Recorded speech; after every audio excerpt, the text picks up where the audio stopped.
Hello, students of CFD 306. My name is Caitlin Richmond, and this is Rachel Cole, and we are very excited to share some research that we have done with you today. Unfortunately, death is an inevitable event that each one of us will experience. With death comes unique beliefs and practices that surround it. In our culture, knowing funeral practices and being able to state our own beliefs is simple. However, not every country or culture has the same views of funeral rites, death, and the afterlife. Today, we will take a glimpse into the culture of China. China has a rich culture that spans back to thousands of years. This country has a unique and fascinating view of death and the afterlife, as well as an intricate funeral rite system.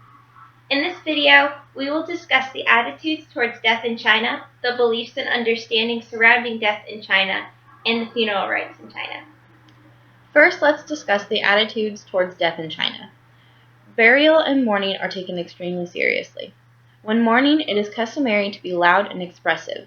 You are expected to cry and wail and show that you are upset about the loss. To further reiterate the amount of grief that you are feeling, there is a clothing system consisting of different colors that indicate the grieving rank. Most importantly, no one is to wear red. Red suggests happiness. It is extremely bad luck for a person to be buried wearing red. The funeral guests who are experiencing the most grief are considered to be the children and the daughter-in-law of the deceased. These guests wear black. Next on the rank are the grandchildren of the deceased. These guests wear blue. Next on the rank are the great-grandchildren of the deceased. These guests are expected to wear light blue. Last on the ranks are the sons-in-law of the deceased. They wear white. These guests are expected to mourn for 100 days. If you are a son of the deceased, you are expected to show grief for 72 days.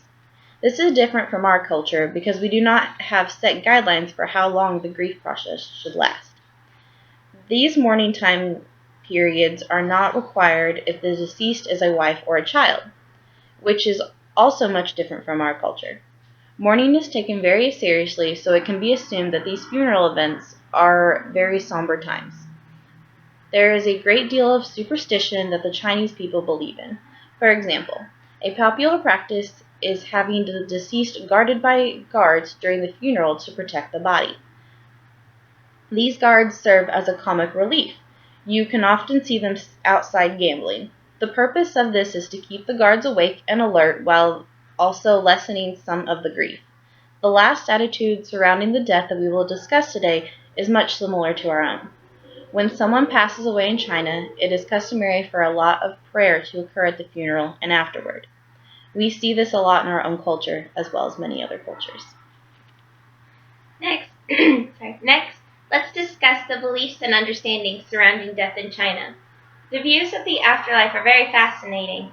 The Chinese people believe that souls live in a separate world or afterlife that is not on Earth. Before the souls reach this afterlife, the Chinese people believe that the souls may try to return home 7 days after the funeral. The family may even put up a red plaque on the door so that the soul does not get lost.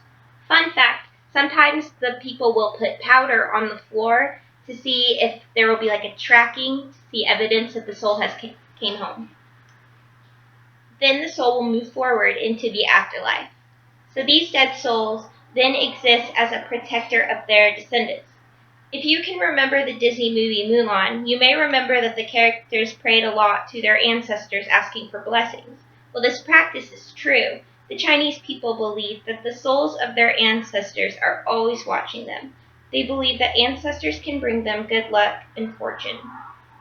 At a funeral, guests may even touch a body in order to receive the good luck that these older relatives may have. The better life you live, the more luck you may give, and the better afterlife you will have. According to the Chinese belief system, there are 11 kingdoms in the afterlife. If you live a good life with many achievements and good deeds, your soul will go to the upper kingdoms.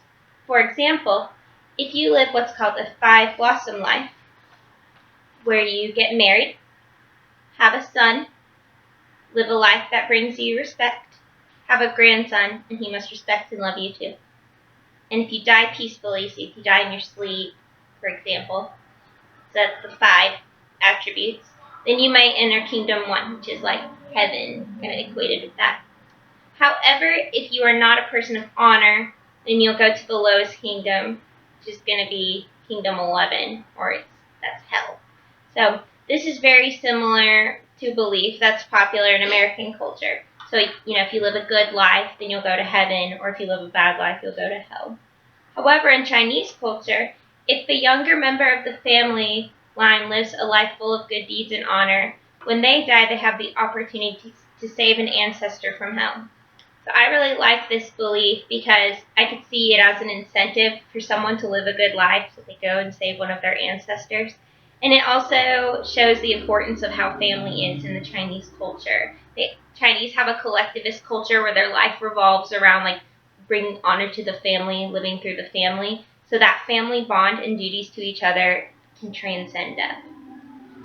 Next, let's discuss the unique funeral practices of the Chinese people. Like mentioned earlier, the burial process is taken very seriously. The funerals are also huge and luxurious. There is a great deal of prayer, especially during a festival called Guangming Festival. At this festival, the people worship their ancestors and pray for them for good luck. As mentioned earlier, the belief that ancestors guide and watch over the people is very popular. In addition to this, many bodies are exhumed and have their tombs cleaned. The ceremonies surrounding the funeral are very important, but so are the place in which the deceased are buried. The burial location is chosen according to the laws of feng shui. This is the popular term that people use in reference to how they may decorate their homes. This is a popular term. Feng shui is an ancient art that governs the order of the universe. It is most popular for a person to be buried underground in a huge tomb with some of their items. If a person can afford it, it is often very lavish. This is not only the burial option, though. People may be cremated, put in a body of water as a burial ground. Some are put in high trees, some are put in cliffs, and some are put in coffins and then put on the cliffs. But some are also in ships and placed in water, and some are even left outside at the mercy of the vultures in practice known as a sky burial. Wherever a person is chosen to be buried, the funeral ceremony can begin. As mentioned earlier, the guests are given a short grieving rank. The rank within the guests is really important. It determines the funeral roles, clothing expectations, and mourning norms.